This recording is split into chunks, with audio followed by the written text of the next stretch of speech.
Hey, everybody. Welcome to another episode of the Overlap Podcast, episode 92, with me, Sid Sexton, and my good friend Keith Glines. Good morning, Keith. Good morning, Sid.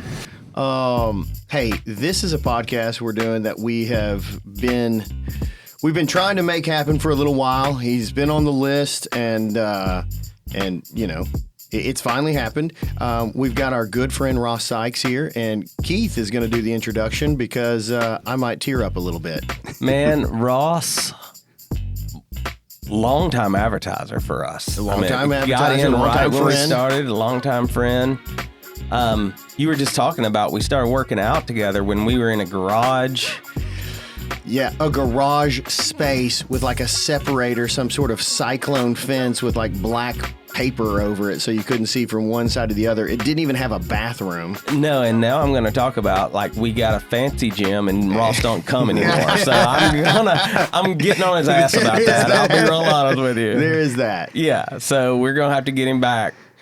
But, dude, just a friend of the show and a friend to us that's been believed in us for way before we started this podcast. Yeah, and really, the guy that, you know, when we think about the podcast and we think about what we're trying to do, we are speaking to Ross, you know, and to his credit, he gives us feedback, a good amount. So, Ross, I appreciate you being on, buddy. Thank you so much. Man, thank you, Sid and Keith. I appreciate you guys just give me the opportunity. I mean, long-time listener, first-time caller. So I appreciate everything about you guys. Man, and we really appreciate you supporting the podcast. It actually is not free to kind of get everything edited and get all the stuff, and I appreciate you helping us make this happen. We're moving into year 3 because of people like you, so thanks so much. And you're the first guest in the completed studio. I mean, It's not quite complete. It's not quite complete. And but we're not as far quite as on this video space, yet, no, which we're coming to not. it. We're going to break YouTube. I'm probably I'm gonna get some plastic surgery before we get on there, but Gotcha. so welcome. Thank you. Hey, thanks for carving out the time to be here, and I'm looking forward to it. So let's kick this thing off. Ross Sykes, give us a little background. Where'd you grow up? What are you doing? How'd you get here? Okay, so grew up in a small little cattle town called Arcadia, Florida. A lot of people think Florida, they think palm trees and beaches. Okay. Well, I grew up opposite. I grew up more pastures by a river in the center of the state. Center of the state. Okay. Yes. So if you hit Sarasota, you go directly east about 30, 40 minutes, you hit Arcadia, Florida. So that's where I grew up. Okay. So single mom, it was just me and my sister and her. Majority of my life. Eventually, I went and moved in with my grandparents or whatnot. From there, went to school. I was a musician, so I played music. That was my out. What instrument? Every brass instrument, but trombone was my principal. Oh, trombone shorty. Yes, sir. Okay. Yes, sir. So did that. And while I was in high school, about my sophomore year, my grandpa said, "Man, if you're going to do something with your life, you're getting out of here." So Out of Arcadia. Out of Arcadia. Okay. So there's no future here for you. Maybe in the future, but you need to go off and get an education somewhere. So I started applying. So I didn't know how to apply because I was the first guy to ever go to college in my entire family. Ever. Okay. So I didn't know what to do. I had a friend and her mom's like, "Ross, like I can help you out." So she started showing me the admission process, what I need to do. So I started applying all over the state, got accepted for every college I applied to. Got scholarships because of my musical abilities, they would say. So from that, the best deal I got was University of South Florida. So I pretty much had a full ride. South Florida. Where is that at? I've heard it's Tampa, Florida. It's in Tampa. I knew it was a big school, right? Huge school. Okay. So went to school there. It wasn't until I was a couple years in that one of the guys I met in the dorm always wanted to join the military. I was like, me too.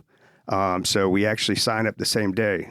He chose Marine Corps. I chose Air Force. When was this? It's not 9/11. No, it was way before 9/11. So way before. Way Okay. before 9/11. Ross is older than he looks. Okay. Yeah, Thank you. Baby Thank face. you, Keith. So Yeah. that's brownie points for you. All right. So basically, was going to school. That was around 99, 2000. So you didn't say, "Oh, why don't I look for an ROTC program and then go in as an officer or something after school?" No, I actually he was going off for boot camp one summer. He's like, "This is what I'm going to do." And the Air Force had a program where I can go in as an Air Force reservist and went to boot camp during the summertime, and after that went to advanced training. As soon as I finished advanced training, I was able to come back and go back to school. Okay. And I was assigned to MacDill Air Force Base there in Tampa. So, like I said, I pretty much went to school. I worked 40 hours a week, and to pay for my dorm and everything, because the full ride doesn't cover everything, right? Yeah, I know that. Tuition and maybe books. So from there, just worked and was in the military. Really loved the military. When I first went in the military, they tried to get me to come in and play music for their band. Oh, and I said, that sounds fun. I want to do the real military. So I went in doing air medical evacuation for C-130, C-17s out of boot camp, advanced training, and did that for a few years to where I got selected for Airman of the Year for my unit. And once I got selected there, the Chief Master Sergeant said, "Hey, Sykes, what do you do?" I said, "Well, I go to school and I work full-time here." He said, "Have you ever thought about going active duty?" I said, "No, because I'm going to school here in Tampa." He's like, "Well, how would you like it if you had an active duty slot here on base and you'd still be able to go to school? And actually, you can go to school in the evenings and weekends here on base at base education." So that was my transfer, leaving University of South Florida. And I started going through, it was weird. I was in military uniform. I was basically air medical evacuation medic by trade. But through talking to them and everything, all the medic slots on the base were filled. So he was like, "Well, I have a guy I want you to talk to over at SOCOM." So he put me in touch with him. It was Major Turk, and went and 6'5" black guy with a big Copenhagen jaw and his lip, full Army guy. Went and sat in his office. He said, "Sykes, tell me what you know."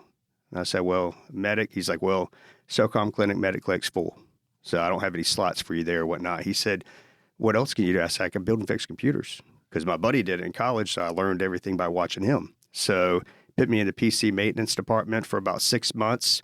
And while I was doing that, the tech sergeant right there in the shop with me was like, "So what'd you do when you were working full time?" I said, "Well, I actually managed some wireless centers, a little kiosk in the wireless mall." So I managed a couple of them in Tampa, Florida. And he was like, "So you know about wireless?" So he started asking me questions about wireless, and I started telling him how frequencies work, how all the different like technology works, because I'm kind of like, I get nerdy a little bit. If I'm into something, I research everything I can to know about it. And the next day, Major Turk came down and said, "Sykes, why the hell did you not tell me you knew about wireless?" So he said, "Tell me what you know." Went through an interview, and I guess they had a E8 running the wireless shop for Special Operations Command, and some stuff was happening. So he said, "How would you like to be the wireless manager for Special Operations Command?" I didn't know what to do. Didn't know. I mean, I'd be honored. So the next day, I started at SOCOM. So I basically provided secure and non-secure comm to sync communicators, command staff, and brass, wherever they went. I made sure they had comm. So I did that for my wireless communication. Correct. Cell phones. Cell phones. I mean, we talking bricks. Nextel back then? Nextel. With the little remember with GTE? With the little walkie-talkie? Right. Yeah. A little bit of all that. So any wireless operations that went on within the entire command and the directorates, I was the guy who went out and got the technology. Okay, and so you went and got the phones, got them set up, got them synced up. Here's your stuff. Here's how you use it. It goes down. They call you. Yeah, SATCOM, whatever they need to communicate. Oh, yeah. So SATCOM. when these sync communicators travel, sometimes they don't know where they're going to be. So they have to have every access, no matter where they travel in the world. They have to know, okay, what's this technology this country is using? What do I need to do to communicate so they can still do their job? Gotcha. So I was the mind behind that. Okay. To provide that support for them going forward. So you did that, and then you eventually work your way out of active duty? Well, my enlistment was coming up, and I was married at the time, and my wife did not like me being in the military. So didn't like you being in the military? No, she didn't like the military life. Didn't like the military life because you moved, because she doesn't like guns, why? It came down to like she was raised, her father served in Vietnam. He was assigned over there for 4 years straight, and he's seen some stuff. So he never came back the same guy. And she lived with a lot of things dealing with him and his military background. And I think she thought that would happen to me. even though I assured her. Even though you're in the rear with the gear, Right. and Right. and just dealing with cell phones and satellite phones. Right. Okay. So you get out. So I got out. Did you and ever finish South Florida? I didn't finish South Florida. So Okay. I kept going to school. So I was on the long-term collegiate program. Yeah. I think a lot of us Familiar with that. have done that. So I constantly continued to go to school. And from there, whenever I got out, I didn't know what I was going to do. So Enterprise Rent-A-Car was hiring management trainees, right? So eventually I worked my way up where I was running 3 kiosks or 3 locations for Enterprise Rent-A-Car in Tampa, Florida for about a year and a half. And man, it just wasn't for me. Like I worked running rental more car. there than I did in the military. Yeah. Yeah. So from there, I had a guy that worked with me. He was a former detective from Miami. He was like, "Hey, Sykes, I'm going to do some backgrounds for the government." I says, "I'm not going to be here anymore with you." He's like, "You should give this a thought." I was like, "Well, you're going on a contract. Go work it for 6 months and come back and talk to me." Because being around the military and the contractors, I mean, they can cancel the contract and you could be out of a job every 6 months, every year, because those contracts aren't always for 3 to 5 years at a time. So I didn't want the reassurance. I wanted to make sure that I had a job. So he did it, came back. He said, "It's not going anywhere. We just got a huge contract."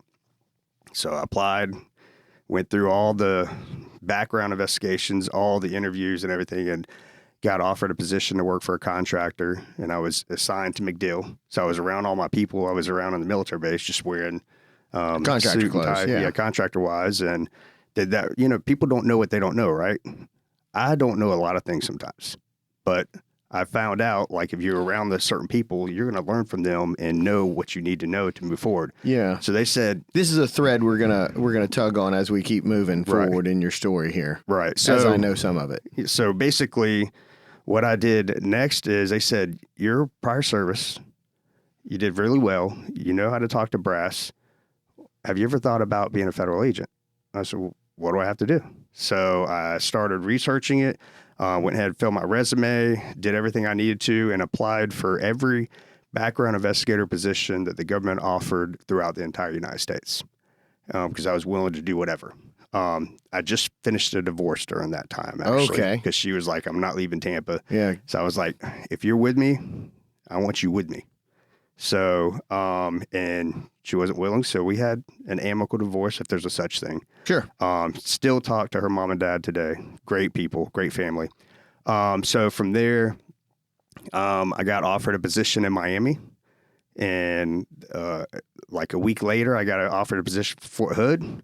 So I tried to do the compete inter-service thing. It's like, okay, Miami offered me a position. Fort Hood, I'll come to you if you can pay me more. And they're like, "Well, we can't compete inter-service." So I said, "All right, it looks like I'm taking my talents to South Beach." That was right when LeBron James announced he was coming to South Florida.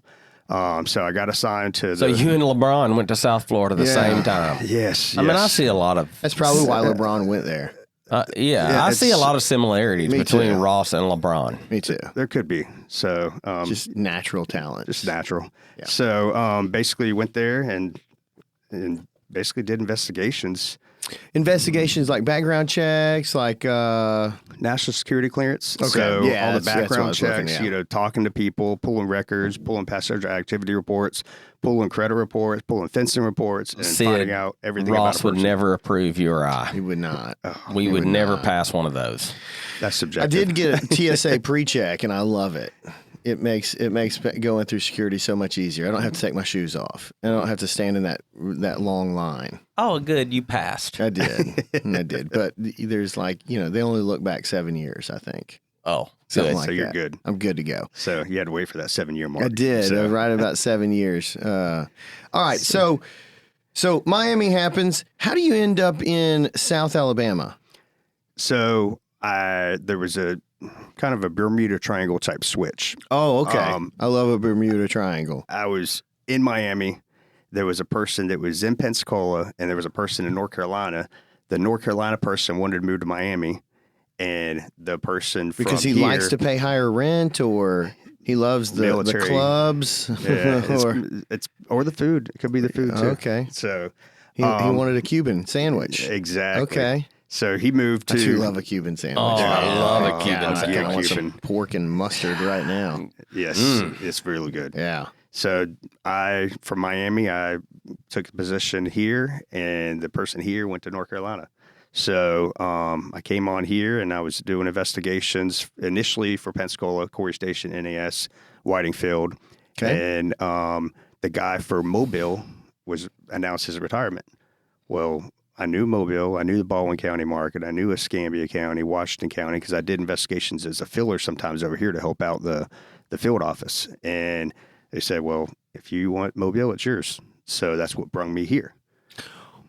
Okay, go ahead. So Mobile, gotcha. And you set up shop in Mobile? You live in Mobile? You live in Baldwin County? Which one? Baldwin County. Baldwin I County. live in Fairhope. Okay. You lived in Fairhope whenever you first moved here. Right. I don't know how you afforded that, but go ahead. I figured it out. Okay. So basically I did that for a number of years to where eventually, like one day I woke up and I'm a guy that whatever I'm doing, my heart and mind have to be in it too. If not, I'm not going to do a good job for you. Mm-hmm. Like that's what fuels me.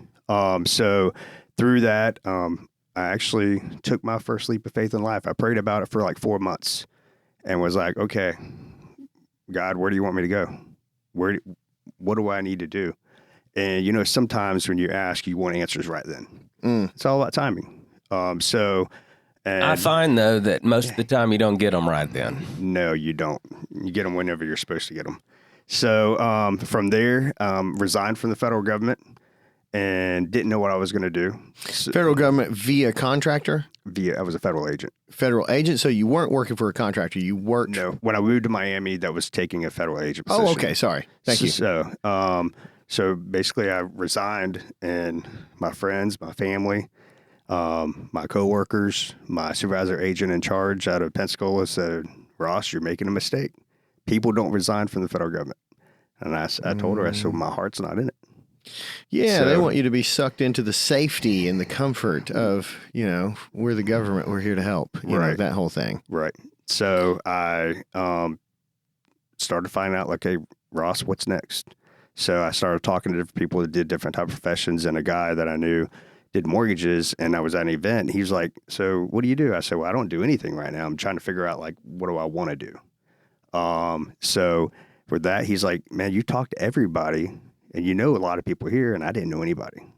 He just seen that I talked to everybody because I'm a people person. Yeah. And he said, you ever thought about getting in the mortgage business? What year is this? That was 17. Okay. 17. Okay, so we're kind of back on our feet by then. Right. Yeah, not kind of. We're the market's cruising at 17. Yes. Yeah, we're pretty normal, pretty stable, and got in the mortgage business and worked for a small broker over in Mobile, to where eventually I got recruited to open a mortgage company in Daphne. Okay. For a lender, retail lender. So I went to work with them, and then about a year and a half later, I was like, I could do this myself. That's kind of where I wanted to get us to. So we're talking 2018. Right. In 2018, you're going to start opening your own shop. October of 2020. October of 2020. That's the predicament we want to get everyone to, where they can say, I can do this myself. Yes. Well, yeah. It is. Yeah. Some can, some can't. Let's just make sure you're making an informed decision. And so let's get some. So how did you get to that point? Like, what was the spark? What was the inspiration? What was the idea behind what's the straw that broke the camel's back, so to speak, to say, man, I'm going to open my own deal? Cause that's in the mortgage industry, that's got to be pretty tough. Well, I felt like I had the golden handcuffs on me. Okay, let's talk about that. So I felt like I was restricted on what I can do, and there was opportunities. Like you can only lend out of this bank. I can only lend to credit bars at this amount. I can only, like, their bank, their funds, their products. Gotcha. I couldn't do different things. Gotcha. So I was pretty much stuck in a box, and if you didn't fit in my box, I couldn't help you. Gotcha. So that's frustrating for a guy like you. Because I've seen so much opportunity that I'm like, I could definitely help these people. There's an opportunity. So that's what really led me to opening Homefront Lending is helping people. Helping people and having options. So we can do things like I said to you before, outside the box. So not every person fits exactly in the box. Yeah, if you look at my situation and how you helped me, I didn't fit in the box. Right. So then self-employed borrowers That's get because impacted Keith needs a the diet. most. That's why he couldn't fit in the box. Or a bigger box. Or a bigger box. So, Yeah, maybe a bigger box. Maybe a bigger That's box. where Ross led me, was a bigger box. Yeah. There you go. Well, okay, so that's the inspiration. You just felt stifled, and you thought you could do more. Right. How about what was the person that was running the office that you were working out of? Were you getting support? Were you getting coaching? Were they pouring into you? How was that like? What was that like? Not really coaching, training. Here's the training video. Go watch this. Go do this. But I didn't have any true mentorship. Okay, so there wasn't really any connection there, No. and that's really what I'm trying to get at too. Is that good people are going to be looking to be led, and you weren't being led, right? Right. And so, if you're good, you're going to find inspiration, and you're going to find what you need to fulfill yourself someplace else. Exactly. Yeah. And so you decided to open your own deal. Correct. Well, okay. What were some of the obstacles going into that? Yeah, obviously there's got to be a ton. Man, fear. Fear is the number one obstacle. Yeah. Fear is the one thing that tells you don't do it. But belief. Let's unpack that a little bit. What fears were you having? Fear of, am I going to be able to? Am I good enough? Okay. Am I going to be able to do it? Do I have the support? Like when you go out as a business owner for the first time, you feel like you're on an island a lot of times. Sure. You don't feel like you have people there that are helping you and have been where you've been. So that was the biggest thing. And I didn't have coach at the time. I didn't have any mentors. So how did you overcome all that? I just went to work. Okay. I just hit the work Did you have and I a was partner? focused. Did you find some space? Did you know systems? Did you get some stuff in place? How'd you get over all that? Well, I did have two other business partners. Two business partners. Okay. Correct. How did you set that up? Basically, the way we set up is a partnership. When I went into it, I was like, okay, I can't do this all myself. Really, That's what I was telling myself. and that was a bad question. Like, how did you meet these people? How did this whole thing happen? This partnership? Just within the business community, through networking, business functions, they were always there, and I had kind of a relationship with them. Okay. To where I went to them for guidance sometimes for financial or certain scenarios when it comes to business. So just by talking to them, where eventually one day everything starts with a conversation. So I had a conversation with one of them and said, hey, thinking about opening my mortgage company, and I would like a partner because I didn't want to curb all the risk on myself. Sure. Fear. Let's mitigate some risk. Yeah. So mitigate risk. And he was like, man, I'm 100% on board. I think that would be perfect. I think you'd be good at that. And I'd love to partner with you, but I have a friend as well that and he's interested in joining as well. Okay. So now we've got risk split three ways. Okay. Right. So, sounds good. And where did you find where a mortgage shop really needs an office, right? Right. Desks, computers, software. Where'd you find it? How'd you find all that? So the location, one of the business partners owned a little office park in Fairhope, and he had an available space for us. So we had the space. Got it. Desk and stuff, we just went and got it. We just went and got it. Systems, I'd been researching systems from 4 months before I left the retail side to come into the broker side. So I knew the systems. So all it took is like, what do I have to do to implement it for Homefront Lending? Okay. So all these systems, I knew how they worked inside and out. So the knowledge in regards to the system wasn't difficult, but the systems I thought I needed wasn't what exactly I needed. Sure. What and that we'll talk about that in a minute. But and also I wanted to say that sometimes mitigating risk can create more risk in a partnership when you look at the way that it breaks down. And a lot of times, and I know this was true with my first partnership that I didn't really understand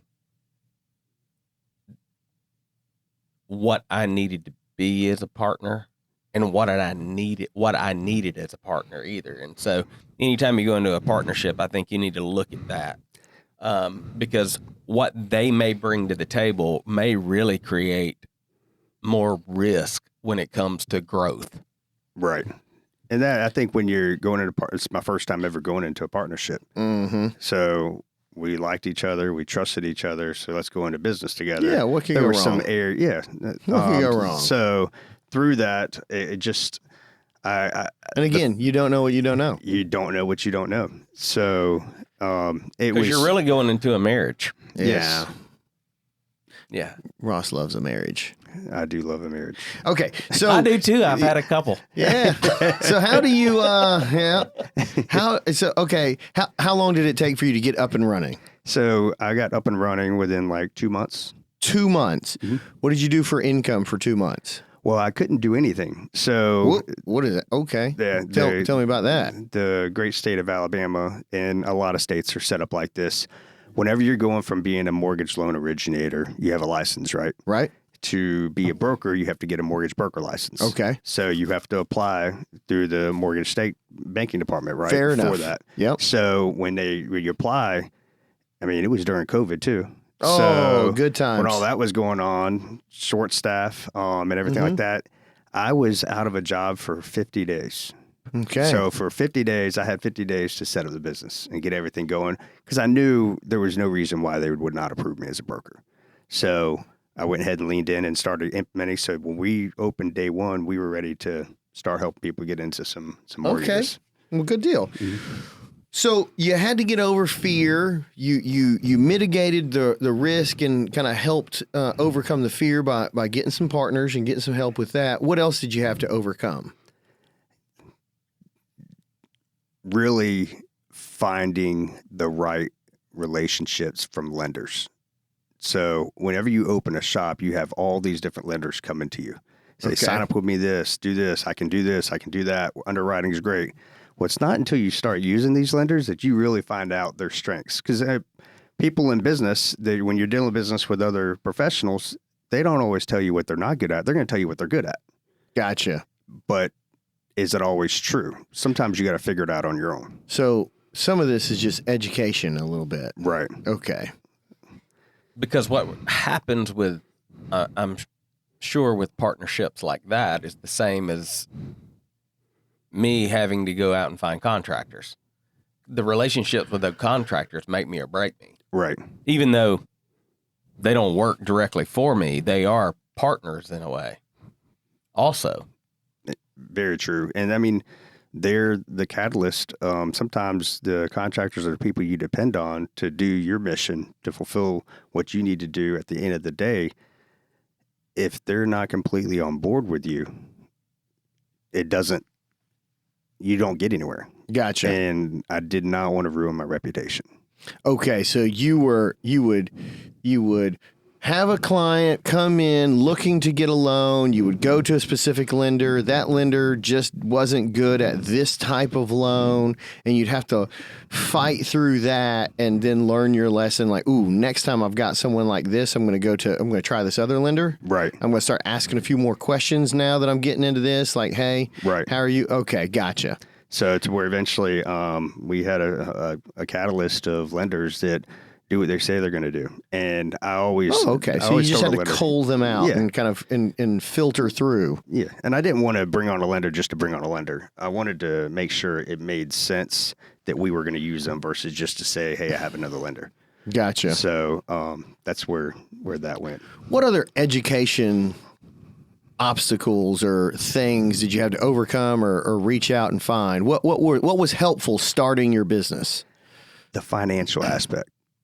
Okay, tell me more about that. So more of the numbers, like the accounting, the bookkeeping. Gotcha. Not knowing, like, I know we got charges, we got stuff going out, things coming in, but not really knowing how all that looks. Not knowing to look at your profit and loss statement every month. How to set up your books, how to look Right. at it. Gotcha. How to look at your How'd you get balance some sheet. help with that? Where'd you get help? So I got help. A lot of that was just talking to a local CPA.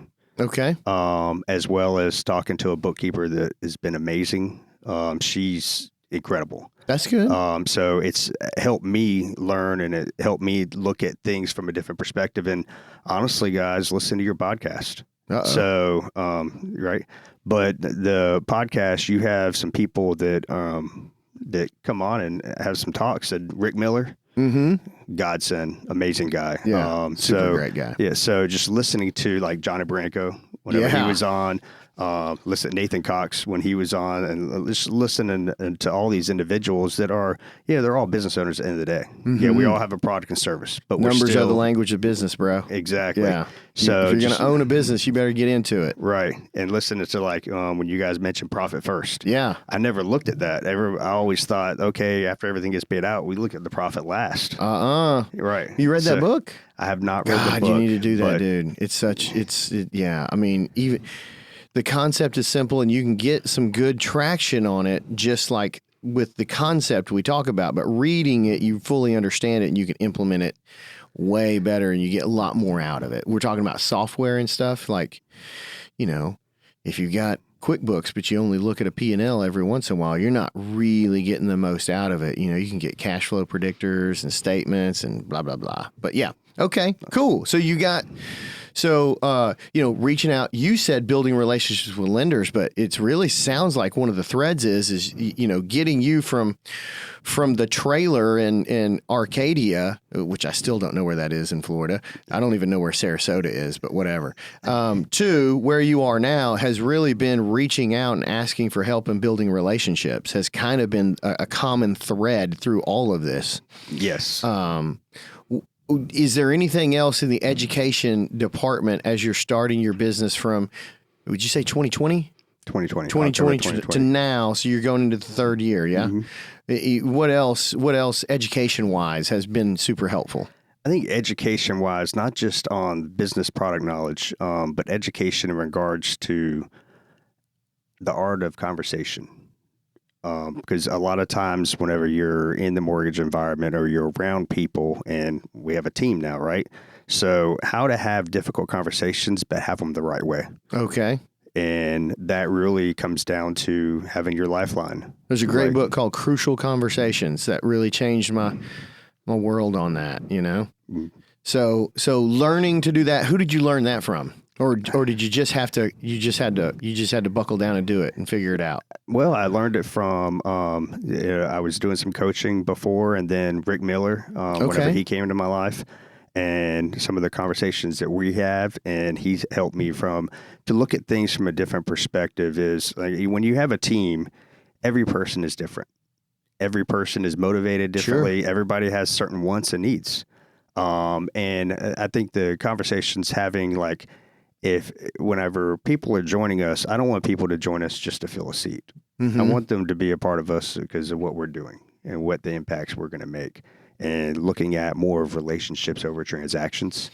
Now, transactions pay the bills, don't get me wrong. Yeah. But if you focus on the relationships and truly meet people where they are and listen to them and give them sound advice, like I came into the business like, I don't want to be your mortgage guy for just this one deal. I want to be your mortgage guy for life. Okay. If you need anything, like I wanted to be that. So I heard this great line last week. We were at the EOS conference, Sid and I was, and a guy named Ross Gibbs, and we talk about EOS a lot on this podcast, but he's an integrator, which means he helps people implement EOS into their business. He's an implementer. I'm sorry. Those things get interchanged a lot. It happens all the time. But he said, and he said this, and it's not only about telling our story to the potential customer, it's about learning to tell our stories to our team members also. And he said, great stories happen to those who can tell them. Yeah. And so I thought that was an excellent line. Is that the same guy that said that stories were the currencies of king and queens back in the day? And I was like, well, what does that mean? And I sat there and thought about it. I was like, oh, kings and queens didn't really need money. They just freaking had whatever they wanted. They traded in stories. Right. Why?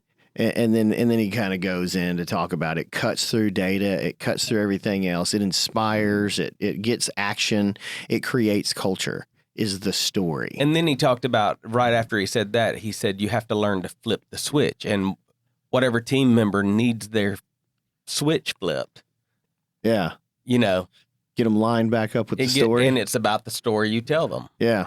And how you represent what you're trying to accomplish. Well, it sounds like Ross has done a fantastic job of like building relationships and communicating and all that stuff. So I think empathy too. Empathy has really helped me because, as some of my loan officers are newer, some have been in for a couple of years now. So not forgetting where I came from, that I was that new guy. I was that guy making calls and trying to build relationships, and nothing was working, to where I knew eventually over time it's relationships. yeah, my God, that was just 6 years ago, dude. So now I have an opportunity from all the lessons that I learned to now make an impact and help these loan officers right and help them put them on the right track for success by telling them the things that I didn't do right. And this is why I didn't do it. But guess what? This is what we're going to do. And the power of positive thinking is huge. One of our team members, Will Abbott, he's huge. Like, he's going to come into the office, Sid, and he's going to tell you, okay, this is what I'm doing this week. This is what I'm doing this month. And at this time, this is what I'm going to be making. This is how many families I'm going to help, and this is how I'm going to do it. And there's a reason why Homefront Lending will be one of the top mortgage companies in the state of Alabama. Very, speaks it into existence. You don't see that or hear that much. And it makes me feel good inside. There you go. Because that's where you have to be. You can't focus on the negativity in business. It's going to happen. Things are going to happen to you. There's plenty of that already. So basically, there's a reason, like the common knowledge. I've had someone tell me before, sometimes in your life and in business, it's kind of like a horse with blinders, the little black things they have on the side, right? Yeah. This is what you see, but every 10 years of your life, your blinders open up a little bit more. And open up a little bit more. So you see life from a different perspective, but also you see business. But it's a lot of times from failures. Yeah. So that's what I was going to lean into. So what mistakes did you make in the last 3 years, 4 years? One, I think hiring people based on I like them. Okay. Versus hiring them because, they're going to be an asset to our culture, but more importantly, they're going to do what it takes to be successful. So you hired them because you liked them, not based on principles or attributes that would be helpful for the team. Correct. Tell me, how did that happen? Because you didn't have a good hiring process. You didn't what was the you didn't know what you were doing. What I didn't know what I was doing. Okay. Quite simply, I was just figuring it out. Okay. And I thought it was the right decision. And, hey, sometimes in business you have retention. So, and each of the individuals that have came or have left still have a good relationship with them. It's not personal. It's a business decision. And sometimes you have to make business decisions because you have to take care of the business. So when you say businesses, you had to let them go. Correct. Okay. And that hurt. So it caused you to learn from that and go, oh, I'm going to hire a little bit better. Right. I'm going to ask some more questions. Don't you think that's where core values come in? I was going to say, really, we're going to have a conversation offline after this, and we're going to give you a crash course on EOS. Gotcha. It'll make hiring so much easier. I was kind of leaning, Keith, he just jumped right in there. I was leaning into it. I was like, man, you got core values. You kind of know what your questions need to be. But okay, what other things? Hiring is a good one, man, and that's everyone. But right? I can sympathize with you because the people that I like, that I've hired, they weren't really the people that needed to be in those seats. I literally hired them because I liked them. Well, yeah, the people that I like are not always, but generally like me, and there can only be so many of me. I'm trying to fill seats because I don't like doing that work, so I need to find people that are different than me. Jamie, who is freaking phenomenal at crunching numbers and knocking out to-do lists, works in an office with the lights out and takes a nap and gets more work done than I'd ever imagine. And I would never want to do the stuff she does. Puts a sign up when she's taking a nap. Yeah. So you just have to find, but I still like her. But and when I first hired, I probably wouldn't have hung out with her. But now I've got such respect for her. I want to know more about her. Mm-hmm. Okay, so hiring's one. What was another? I think the biggest obstacle, other than hiring, would be the financial picture. Okay, yeah, Like, we talked about that. Yeah, but right. what mistakes were made in the financial picture? The biggest part is to making sure that, like with the partnership we had, that we Okay. had something in writing before we went into it to Oh, say, this is how we're going to That's pay. a big mistake. This is how we're going to do payouts. This is how we're going to manage the company. This is so. Oh man. Okay. Yeah. Awesome. That's all right, dude. So, everyone makes mistakes. I'm not rubbing your nose in this one. I don't even want to talk about some of my mistakes. So you had a partnership. It didn't really have a clear definition of how money's going to get extracted from the company, or how we're going to evaluate the thing. What's the exit strategy for the partners, if there is one, all that stuff. Right. And you had to like unwind that. When we were talking about partners before, and I think you were even kind of alluding to it, that was a mistake, and I was gonna push back and say, I don't know that that's a mistake. It mitigated risk and it got you off the ground. But like, we talk about this a good bit, like, you know, what got you here is not what is going to get you to where you're trying to get to next. And there's just stages in business and life and everything else. Once the partnership became no longer, just beneficial to you anymore, and it became more of an anchor Right. than it was a buoy, then you have to unwind it. And if you don't set it up in the right way at first, then, you know, it causes way more problems. And that might have been what Keith was alluding to too, earlier. So how did you unwind it? You just had to have a conversation with him? Because I know you and I had a conversation a couple of times about that. I had a conversation, and I was completely like real. I told him exactly how I felt. From professional, I appreciate everything about them. And I asked them, like, how would you guys feel if I bought you out of the company? And through doing that, they say we're open to it. So we had conversations for a few weeks to where eventually we decided on a number and we made it happen. Oh, perfect. So, that went way easier and way better than it probably could have been. Right. Yeah, it sounds Right, like Keith? they were pretty good guys to acknowledge. Yes. My departure from a partnership did not go like that. Mine neither. No, well, either way. So did they end up making money? Yes. Oh, well, good. So everyone wins. Yeah. Well, that's good. What other obstacles did you have to overcome?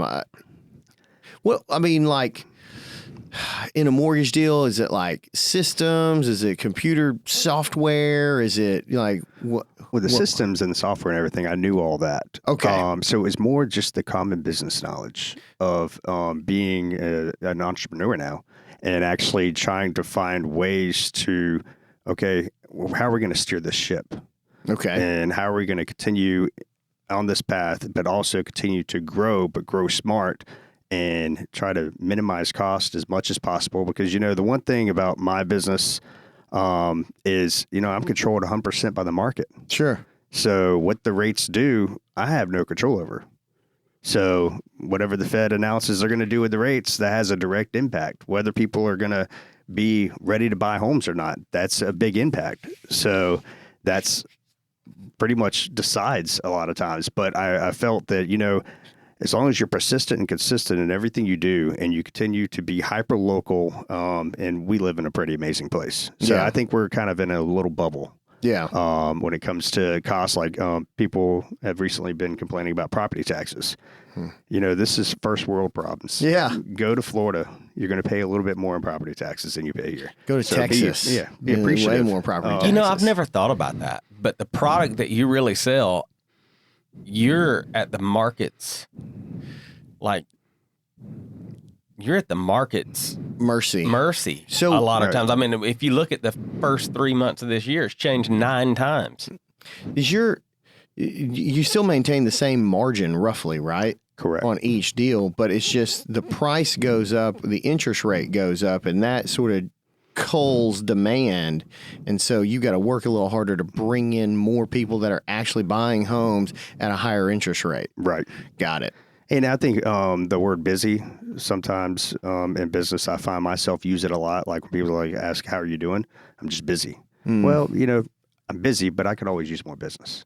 So trying to change my mindset in regards to that, and I think that's what's helped us really adapt. And we're February was our best month we've ever had since we've been open. So we're segueing into the part that Keith really wanted to talk about, and I commend him for holding off on all of this to allow you to lay the foundation of where you started and how you've gotten to here, and some of the nuggets of getting your own shop off the ground, and some of the inspiration that you overcame some stuff. But now Keith really wants to talk about mortgage rates. He loves this stuff. I do, because when you look at mortgage rates and your best month ever, it's the highest it's been in the 3 years you've been in business As an owner, and yes. you had the best month ever. So Yes.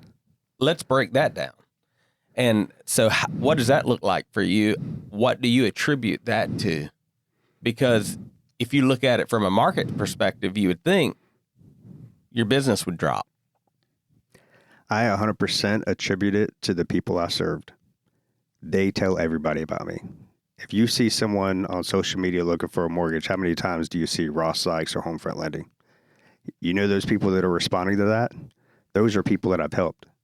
And I didn't tell them to do that. I never tell them to do that.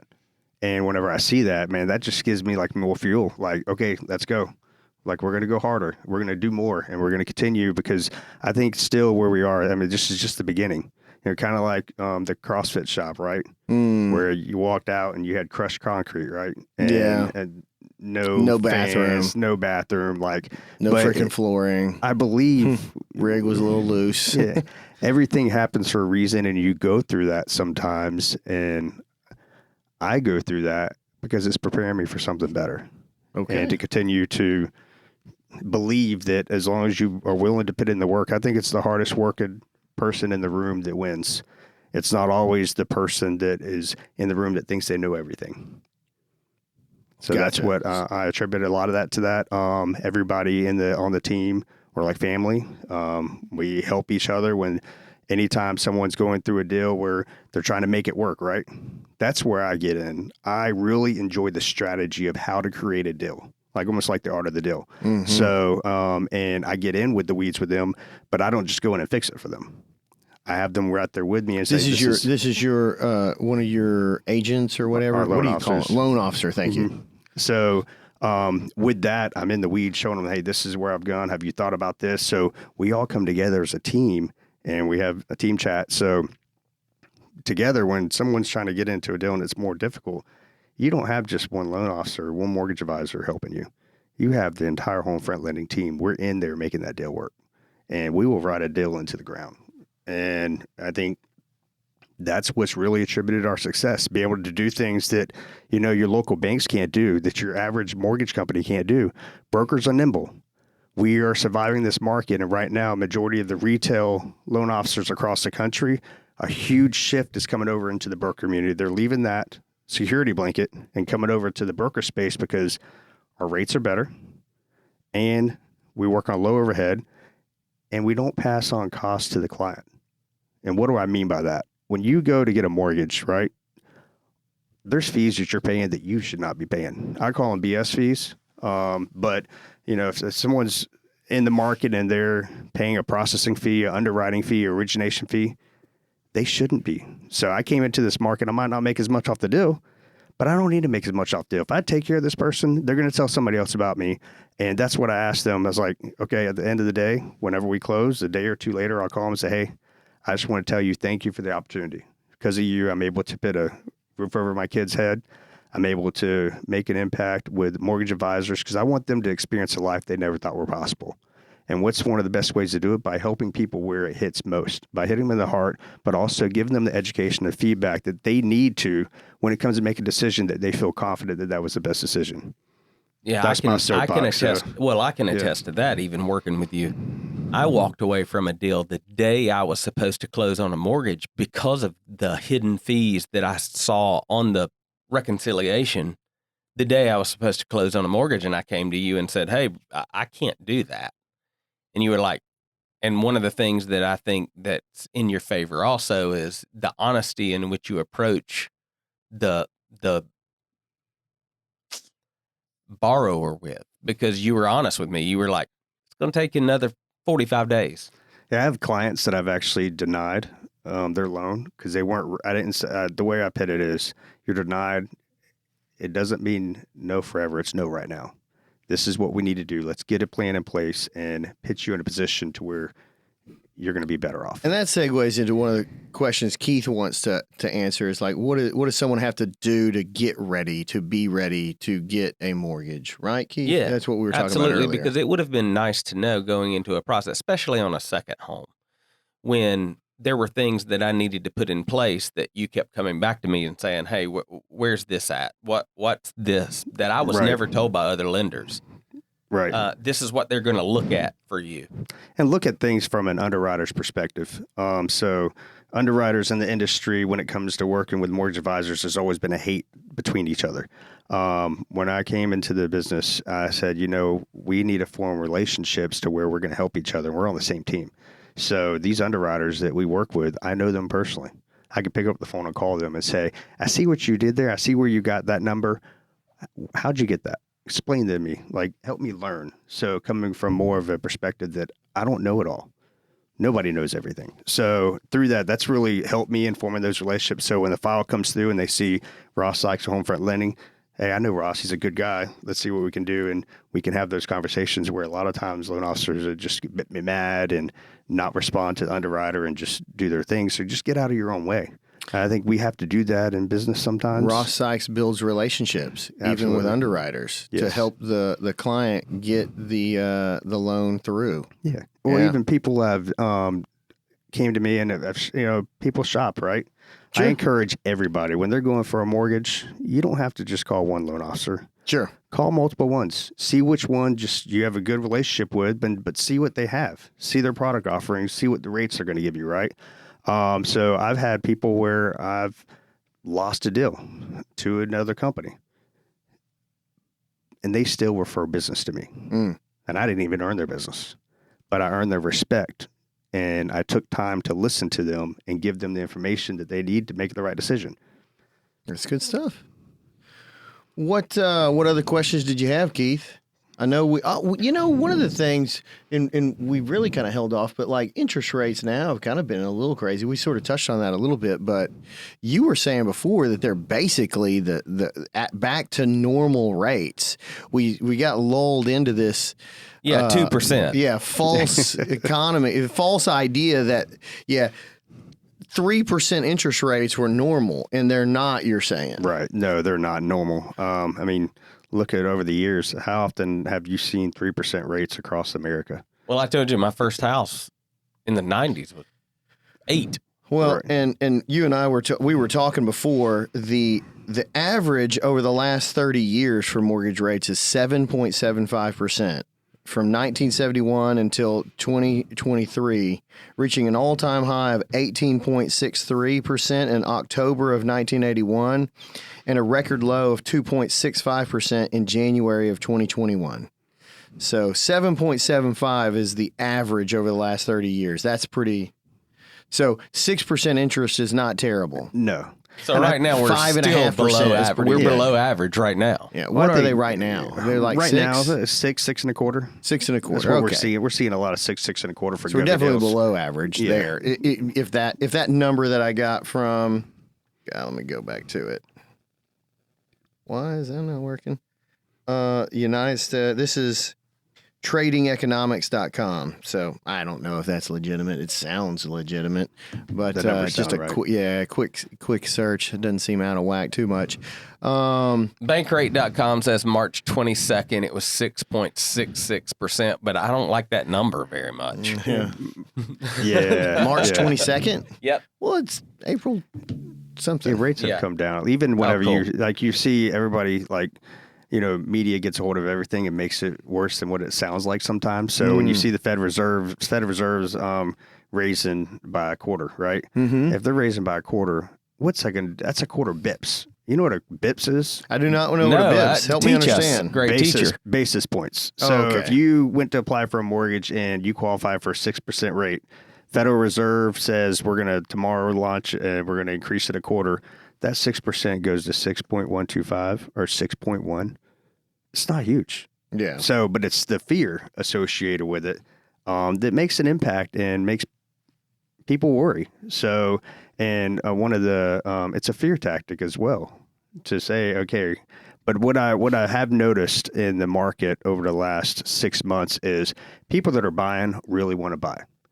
People that don't want to buy really aren't going to buy. Yeah. There's no people on the fence. So it's taking away the people on the fence that are like, yeah, we'll go ahead and take advantage of this cheap money. Right. Yeah. Gotcha.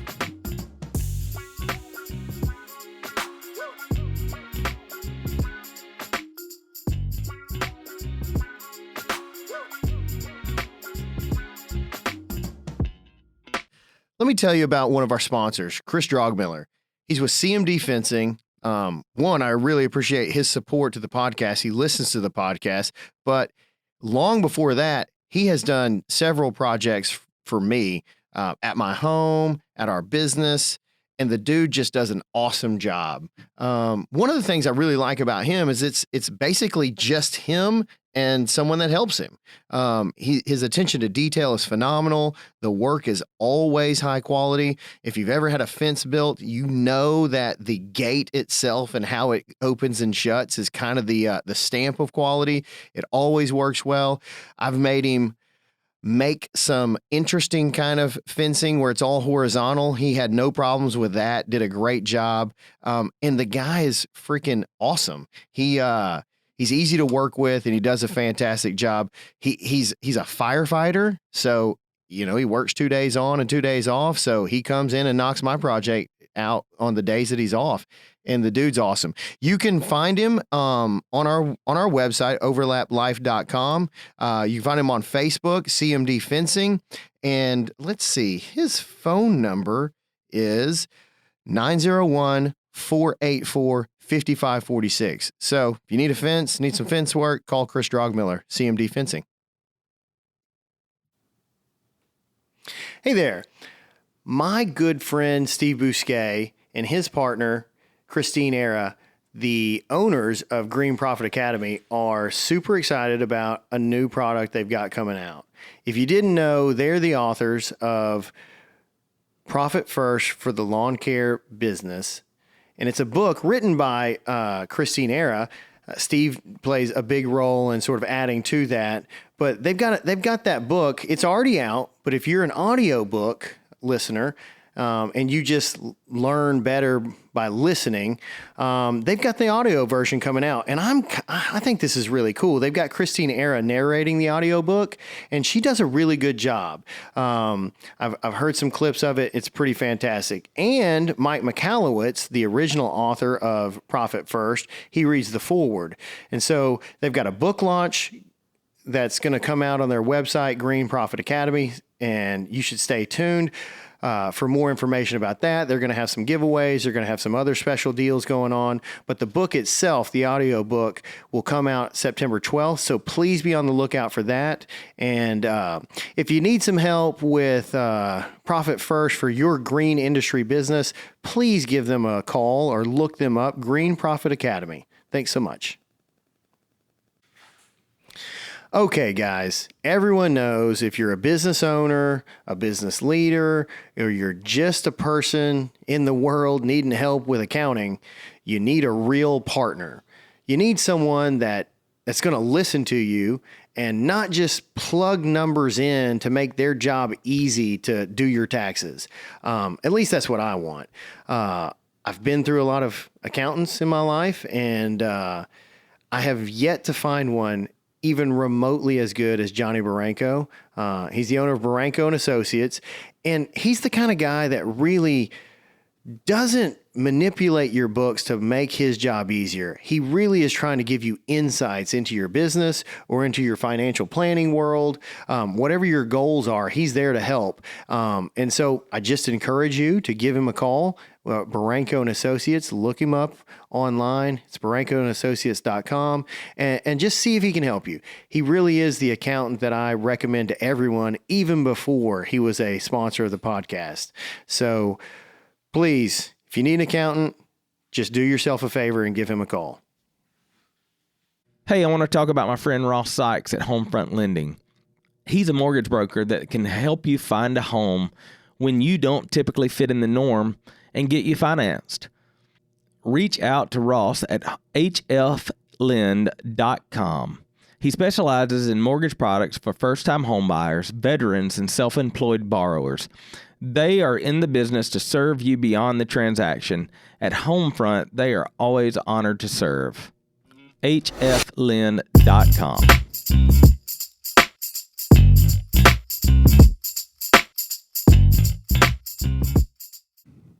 So I do have a question about credit score versus what credit score plays into a mortgage interest rate. It's huge. A credit score, ability to repay based on looking at your credit report and your transactions and everything that you've paid on all your debt and everything, as well as reserves. How much do you have in your savings account? That plays a huge factor in regards to getting a mortgage rate, but as well as debt to income ratio. You can have a great credit score, like 750, 760, but have high debt too. So what the lenders are doing, the reason they put the price out there in regards to the rates is they're betting on it going to the secondary market, so they can sell these off. So a lot of mortgage companies, when they go buy a loan, you'll notice sometimes in the mail where you say, hey, your mortgage company's changed, or where you're mailing your check is changed to this new location. It's the servicing right. So they're selling the servicing right. So they close the deal. They make money on the front side from you getting the deal, because they go borrow like this bulk of money. Mm-hmm. They're not paying 6% for this bulk of money. They're borrowing it at 3. Yeah, 3, 3.25, 3.5. They're loaning it out at 6. Yeah. They're getting their money on the front end on service fees and stuff like that, and then they sell it off. Yep. Yeah. And when they sell off, that's where they're making money. Sure. So they hold on to it. And typically a lot of mortgage companies, they're sold off whether you know it or not, because it looks like it's still coming from that company. And sometimes you don't even know it's getting sold off. Nothing changes on your side. But back to the credit score. So credit score plays a big role, but so does cash. So your balance sheet really affects it too. Debt to income ratio, that's on your balance sheet as well. What else? What other factors? The latest thing, which has come out over the last week. Yeah. Are you ready for this? Ready. So if you have a high credit score, right? You're going to get hit with a LLPA. I knew we were going to get there. Loan level price adjustment. Now, is that real, or is that just something that the conservative media is putting in my way to make me fearful of Biden being president? That's real. Oh. But it's not huge. Again, it's if tough you for qualify, me. It's tough for me to decipher what's real and what's not. I really don't know. Before the LLPA, say you qualify for 6%. Now, because you have a credit score, you qualify for 6.125%. So if my credit score, where's that line of demarcation? Is it above 700? Is it above 750? Is it above 800? Is there 800? 720. Is there an 800? There is 800. Oh, okay. Because I've never been there. I'm going to jack my credit up now. Okay. I mean, Ross, just here's me. I don't know that I've ever worried about my credit score. I don't care about it. But that's just me. I'm a little of a contrarian. I worry about cash. But Gotcha. my motto is like, the bank will always loan me money as long as I have money. So I don't ever worry about credit score. What else? Keith had a lot of questions. So he really wanted to. And I think people ask us a lot, Sid and I a lot, because we have houses in other states and that we just bought. What keeps people from having the ability to get a second home? First, to get a second home, you have to own a primary home first. You can't just rent somewhere and buy a second home. That's one of the misnomers we run across sometimes. But really, I mean, buying a second home, it has to be over 100 miles from where you live. And also your career, your job has to relate that you'd be able to do that. But, you know, a lot of times second home, like what does it mean to be a second home versus that being an investment property? Do you plan on saying that's going to be a second home and live there consecutive for at least 14 days at a time throughout the year? Second home. So, and we've had these conversations a lot with lenders and industry vice presidents and whatnot, and presidents of these huge lenders in regards to how do you different between the other. The main thing is mortgage fraud. They want to make sure that someone is not saying, hey, I'm going to go buy a second home and not consider or use it as a second home and literally it as an investment route. The reason people try to do that in the mortgage business is for a second home, you only have to put 10% down. For investment property, you put 20, 25% down, depending on your scenario. So people try to curb that 10% by saying, well, this is going to be a second home. Well, is it really? So to try to mitigate like mortgage fraud. Gotcha. Mortgage fraud. Man, we went through the gamut today. Business, mortgage. Yeah. That was a great little mastermind right there on mortgages. One thing we sort of skipped over, and I want to make sure we come back to it, and we were talking offline, and we probably should have been recording that too. But you were unraveling the partnership, and you sort of touched on a little emotional moment that you had to write them a check. Tell us about that. Tell the audience about that. Man, that was it's still like when I was talking about earlier, I almost like teared up. Being a guy from a small town, not coming from anything, not being around a family, they did what they did. This is their profession. But they never wanted anything. They never wanted anything more. And I always say that I was a breech baby. So I came out showing my ass first. So I was willing to make chances and do things. And I always inherently had a drive. And I don't know where it came, even till today, I don't know where it came from. But I have a drive. But I believe where it's stemming from is passion. So if I'm passionate about something, I want to be more of it and I want to do more of that. So doing that, well, I was sitting there at the table with the partners and the attorney. And he gave me the letter and I pulled out the checkbook and I wrote the check. I've never wrote a check with that many zeros before.